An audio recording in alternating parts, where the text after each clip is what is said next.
Hey guys, welcome back. I hope you are having an amazing day. Let's get right into the stories. The first one is a pro-revenge story. Let me start by saying I'm a military vet who got injured over in Afghanistan. Doesn't make the story any more important, but it's relevant, so there it is. I used to work for this guy, Max, who owned a bunch of businesses and was loaded, the richest dude in our tiny town. To give you some context on how I ended up there, I'll try to keep it brief before diving into the juicy bits. I joined up before even finishing high school thanks to a late birthday and all that. Picked a career path I thought I'd dig. Became a mechanic since I love tinkering with stuff. The sign-on bonus was sweet too.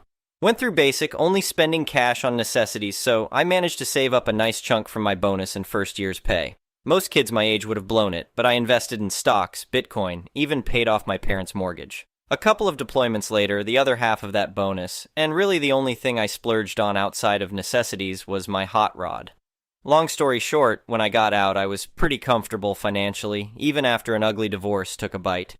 Don't get me wrong, I wasn't rolling in dough, but thanks to cashing out stocks in the split and, well, you know how Bitcoin turned out over the last couple of decades. After the divorce, I worked to rebuild what I'd lost, mainly just keeping busy since I love wrenching. A good mechanic can make decent money anywhere, so I bounced around for about a decade before deciding to settle down in this small town. By then, I was tired of always working on other people's rides and wanted to focus on my own car. Bought a little house, saw the help wanted sign at the local lube joint, figured it'd be easy work to cover my modest expenses. I grabbed an application, getting all sorts of looks from the townies. I'm 6'3", hadn't cut my hair or shaved since leaving the military, full sleeve of ink. Most folks cross the street rather than walk past me. When I handed in my application to the bookkeeper, let's call her Tina, she noticed the vet box was checked and made a note. Later that day, Tina calls, says the owner Max wants to meet me, so I swing by. His eyes bugged out when he first saw me, but my southern charm won him over. He tossed me a calendar featuring his car collection, asked me to name the ones I recognized. Couple Mustangs, a Ford GT, Bricklin SV1, Pontiac Judge, Dodge Demon, Dedamaso Pantera, and a MXT. He was impressed I knew the SV1, we shot the breeze about cars for a bit, offered me the gig, $100 a day, Monday to Saturday, 8 to 6, no OT, but I'd get paid for the full day even if we closed early, one weekday off besides Sundays, eat when I could. Awesome start, no issues for maybe a year. Then Max asks if I can help out covering his other lube shops in nearby towns when guys need time off, says he'll give me $20 extra per day for travel. I agreed, did that for about a year. Then, disaster strikes. Max meets this woman, Jasmine, falls head over heels, gets married within a month. Next thing you know, he's bankrolling her gambling habit. That's when the problems started. One week my paycheck was short, $250, so I asked Tina about it. She said there'd been changes and I should really talk to Max. No problem, I call him up. He shows up with Jasmine in tow. When I asked about the short pay, he blamed it on bad weather and us closing early affecting business. I would have let it go since Max seemed like a decent guy, but Jasmine had to open her mouth. "It's not fair for us to pay you for a full day if you didn't work all 10 hours, she says. I explained it was a negotiated day rate, not hourly. That's why no OT. She claims that's not how it works anymore. I'll only get paid for hours worked from now on. Okay, whatever you say, Jasmine. Fast forward to next week, we're slammed for days, staying open late to get through the line of waiting customers. I even gave up one of my days off to cover a sick co-worker, so what should have been an easy $800 paycheck was only $600. I called Max. He says that's the agreed $100 per day rate. I reminded him about the previous week's deal. It is what it is, he says. At this point, I'm pissed, and of course Jasmine waddles in asking what I'm idioting about now. I flatly told her I worked 80 hours, yet only got paid $600. She looks at me and goes, "You're contract labor. You agreed to $100 per day. Why would we pay you more?" I turned to Max, asked if that's how it was going to be. "You heard the lady," he says. I went home, figured I was only working to cover living expenses anyway. The job wasn't that hard. Not like the other options in town were assembling sheds or working the chicken plant. Next week, though, one of the guys I work with is getting reamed by Jasmine in front of customers over some made-up OSHA violation about tinted safety glasses. She's yelling about being a co-owner responsible for regulations, which was total BS. The guy just didn't want to deal with glare. Like a T-Rex attracted by movement, her shouting drew her attention to me walking in. "You got something to say, you big idiot?" she barked. I just kept walking and told Tina she needed to have a serious talk with Max before Jasmine's mouth wrote checks he couldn't cash. Tina just said she kept the books, didn't want to get involved. This behavior continued for another year until I hit my limit. On the day I decided to maliciously comply, I was in a foul mood to begin with. Woke up to news that a buddy who saved my life in Afghanistan had been killed by a drunk driver. Not wanting to deal with anybody's crap, I told the shop I'd work the pit all day just to leave me be. The guys knew something was up. I never expected to have to deal with Jasmine that day since I was at the shop farthest from HQ and away from all the casinos. But of course, she showed up with Max in tow, storms into the pit screaming for him to look at this mess. Which was just me having the most commonly used oil filters staged on my drums for easy access instead of waiting on the other guys to hand them down. I'd always done it that way, Max knew and never cared. But he comes down, talks to me like a teenager. Clean up this pigsty.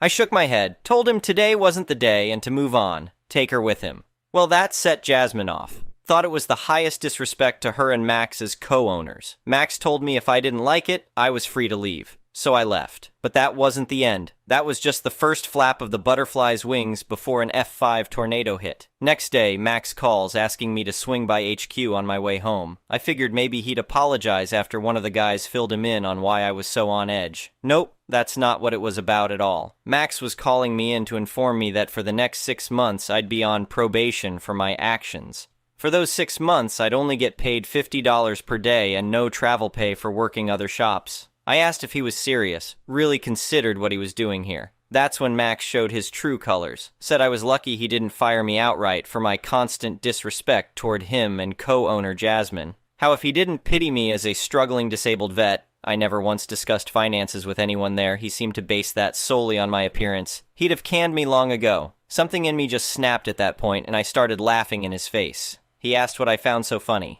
I stood up to my full height, stepped toward him like a drill sergeant about to smoke a private, and said, "You should reconsider your life choices and who you go into business with." Then Max says, "What, you gonna sue me or something? Go ahead if you think you can afford it on whatever pittance the VA pays, maybe $1,000 a month. I know how bad you need this job."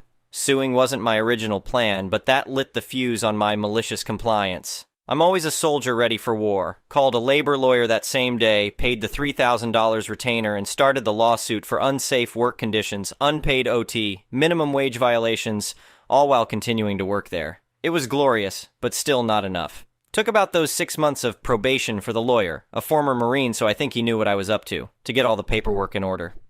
Once it was ready, he filed it and had Max and Jasmine served right at the main shop while I was working. They read through the docs, process server stuck around to witness what I knew was coming. Soon as they realized I was suing them, Max shouted he should kick my ungrateful ass, Jasmine screamed that I was ducking fired and called me a pussy, said she bet I wasn't even really in the military. Process server got it all on record, gave it to my lawyer who added unlawful termination to the suit since you can't fire someone for suing you. Nicely played. Next day, I opened up my own lube shop car wash combo and started recruiting my former co-workers at better pay plus commission. They were happy to join the lawsuit against Max too, my lawyer added them all. 2 years down the road, after subpoenas for security footage, financial records going back 5 years, sworn testimonies, it went to mediation. Max and Jasmine offered a measly $5,000 to split between the 15 of us when that didn't even cover the unpaid OT we were owed. We declined. Then our Apache helicopter rolled in, delivered by the IRS to my lawyer after he'd requested the company's tax docs. See, Sly Max had set up each lube shop as its own LLC with separate tax IDs and employment records. Thought he was being smart, him and Jasmine filed for a tax credit at each of the 6 shops for employing a veteran, me, claiming I was a full-time employee working at least 36 hours per week at $12 an hour. Government gives that break to biz's hiring vets. At the next mediation, my lawyer lays out the IRS reports for their lawyer and the mediator. 20-minute discussion later, Max and Jasmine come back agreeing to our full demand. $4,000 in unpaid OT split between us 15, all legal fees, plus a separate $2,000 settlement peer shop for the unlawful termination since I was on the books as an employee at all 6 places, as well as back wages for those 6 months. I was only paid $5/hour probation rate. Only thing they wanted was a gag order keeping everything confined to the mediation room. We all signed, took our checks. But somehow, their tax paperwork found its way into just the right hands at the IRS, who decided to audit Max and Jasmine and opened a tax fraud investigation against them. Beautiful. I sold the shop I'd opened to the guys who joined the lawsuit. They each paid me $8,000, washed my hands of the whole mess, put my house up for sale, moved away. Did go back about 8 months later, though, because the lawn care guy got arrested and the city was threatening $100 per day fines if I didn't get it in code. Mowed it myself while I was there. Stopped into the realtor's office to check on selling. Who do I see working the front desk but old Tina? She couldn't spill the beans fast enough. Max had filed bankruptcy, trying to avoid going totally broke after taking a plea deal. Probation for tax fraud, had to pay back all those unpaid taxes. Jasmine took off with some rando casino guy. I asked Tina if she knew who turned in that fraudulent tax paperwork to the IRS. She said no idea. And what happened to Max's car collection? Check the parking lot behind the office before you leave, she tells me. Sure enough, pulling out, I see a bright green Bricklin SV1 sitting there. Max had started selling off his babies early and cheap, hoping to buy them back once the bankruptcy was sorted. To this day, I don't know for sure who, if anyone, flagged that paperwork for the IRS. My theory is whoever was compiling it all for their scam noticed something hinky and reported it, but however it went down, it couldn't have happened to a more deserving pair of losers. The next one is an entitled people story. I've always been a bit of a car enthusiast. Ever since I was a little kid, I've loved tinkering around under the hood of old cars, taking engines apart and putting them back together again. So when I turned 16 and got my license, the first thing I did was start saving up for my dream car, a 1968 Ford Mustang. I spent months scouring classified ads until I finally found the perfect one, a red 1968 Mustang convertible with white racing stripes. She needed some work, but I could see the potential there. I negotiated a good price with the seller and towed her home, eager to get started on the restoration. For the next 2 years, I poured my blood, sweat, and tears into that car. I rebuilt the engine, redid the interior, gave her a brand new paint job. By the time I was done, she looked like she had just rolled off the factory floor. Her cherry red paint gleamed in the sun, and the rumble of her V8 engine gave me chills. I named her Ruby, and taking her out for a spin always put a smile on my face. When I turned 18, I moved out of my parents' house and into a little rental house with a garage out back. Ruby immediately took up residence there, safe and sound. My landlord didn't mind me working on cars as long as I didn't make too much noise. Things were great for the first few months. I'd tinker with Ruby on weekends, taking her out for cruises around town. But then my neighbor Bill moved in next door. Bill was an older guy, retired. He liked to drink and he liked to party loud and late into the night. I tried to be polite and not complain too much, even though his music would shake my walls until 3 or 4 a.m. The real problem was the big oak tree in Bill's backyard. It sat right on the property line between our two houses and the branches hung over onto my side. That thing was tall as a house, with a massive trunk that must have been as old as the neighborhood itself. Bill clearly didn't maintain it at all. There were dead branches everywhere, just waiting to fall. I mentioned it to him once, politely suggesting he might want to get an arborist out to take a look at it. But Bill brushed me off, said it was his property and none of my concern. After that, I kept my mouth shut, but it made me nervous every time the wind blew. I parked Ruby as far from that tree as I could, just to be safe. One night, a huge thunderstorm blew through. The wind was howling loud enough to wake the dead.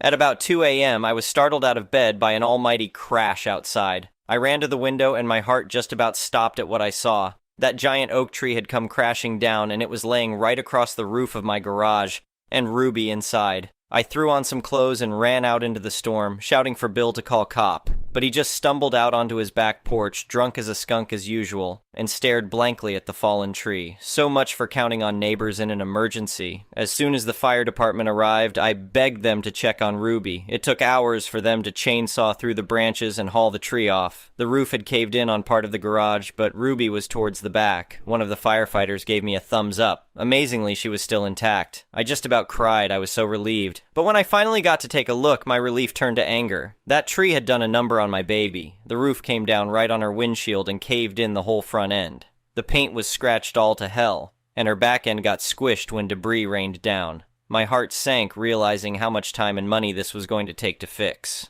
The very next morning, I went over to Bill's house and told him what happened. I tried to stay calm, but my anger spilled out. That tree had been a danger for a long time, I told him. He knew it could fall any time, especially in a storm, but he ignored it, and now Ruby was paying the price. I made it clear I held him 100% responsible, and he needed to pay for the repairs. Bill got real defensive. He said it was an act of God, not his fault at all. He said he had no obligation to maintain that tree or care if it damaged my property. I stood my ground and said I had documented the tree's poor condition. This wasn't just a freak accident. It was negligence on his part. After arguing back and forth for a while, he finally said he'd rather let his homeowner's insurance fight it out than pay a dime. I decided right then and there to take Bill to small claims court. I knew legally the tree was considered his property, so I gathered all the evidence I could. Photos of the damaged car, the fallen tree on my garage, even a report from an arborist on the tree's poor condition. On the day of court, Bill showed up looking cocky. He started in with his arguments, claiming the storm was unforeseeable and he shouldn't be responsible for an act of nature. But I presented my evidence clearly, making my case that this wasn't just a random event. His negligence made the damage inevitable eventually. The judge listened carefully and examined all the evidence. In the end, he agreed with me. Bill was clearly liable based on the documentation showing the tree's poor, dangerous state. He ordered Bill to pay not just for Ruby's repairs, but also the garage repairs and even the cost of my rental car while Ruby was in the shop. Bill looked like he wanted to punch a wall when they read the verdict. I tried not to look too smug as I shook his hand and said I looked forward to getting my check. As frustrating as the whole ordeal was, I actually enjoyed sinking my hands into Ruby again to fix her up. It took me a couple months of scouring junkyards to find the right replacement parts. But when all was said and done, she looked good as new. Bill avoided me like the plague after he begrudgingly paid up. But I didn't care. I was just happy to have Ruby back in fighting shape after her run-in with that tree, and I learned an important lesson. Document everything when it comes to dealing with careless neighbors. The next one is a petty revenge story. Just found out my mother-in-law is gossiping about me. My husband and I have had a horrible year in our marriage. Apparently my husband called his dad asking for some advice. The dad shared those details with MIL, who is sharing them with the rest of the family. Specifically, private information that is somewhat embarrassing to me, most definitely humiliating. Husband definitely feels violated because it's ridiculous any of that convo would be repeated to anyone other than maybe a pastor or counselor. I am now no contact full block, but husband is one of 5 and we vacation with the whole family for a week every year. We look forward to seeing his siblings and our nieces, nephews. Our kids love these vacations and we will definitely still go for them. I cannot wait to get her back. I'm planning to get extra large granny panties, a Snickers bar, and make a little craft out of the 2 items after melting the bar, then leave them on the ground by her camper or maybe her vehicle. I'm also planning to purchase small little plastic penises and drop on the ground here and there by her camper. Also fart spray, possibly on her jacket or folding chair. Definitely a fake turd. Not sure how I will use that one yet. It's going to be amazing. She's the most uptight, cold Christian woman I've ever met. She'll be mortified. The next one is a malicious compliance story. This story takes place over a decade ago when I was a student. Despite the passage of time, it still brings a smile to my face. The curriculum I was part of is specific to my country. It's a 2-year intensive program that typically leads to admission to the best schools like similar programs. It was hosted by a public high school, which also had a large population of regular students. Importantly, it was heavily STEM-oriented. The high school, located downtown in a large urban area with little else around, had a lunchroom and boarding facilities mainly used by students in this program, as the majority of regular high school students lived locally. When I arrived, the pricing structure was as follows. Boarding students paid a fixed price of about €62 per week, which covered the room and all meals from Monday morning through Saturday morning. Other students could purchase lunch for approximately €4.30 per meal using a prepaid card. I don't recall the exact prices, but it was in this range. In January of my second year, all boarding students were required to attend a meeting about a new pricing structure that would separate charges for each item. The room would now cost €29 per week. Lunches and dinners would each cost €4.20. Breakfast would cost €2. Overall, this was intended to represent a 2% increase, which was presented as negligible. However, the key phrase here is across the board. The school administration seemed to underestimate our mathematical abilities. Any good STEM student could immediately see that this change would now bring the weekly cost to €82, a 33% increase. Naturally, this caused an uproar. The remainder of the meeting involved repeatedly hearing, "It was approved by the school board," as if boarding students had any representation there. The parents lived too far away, and the students were too busy. Of course, other parents and non-boarding students approved of the change because it essentially meant a discount for them.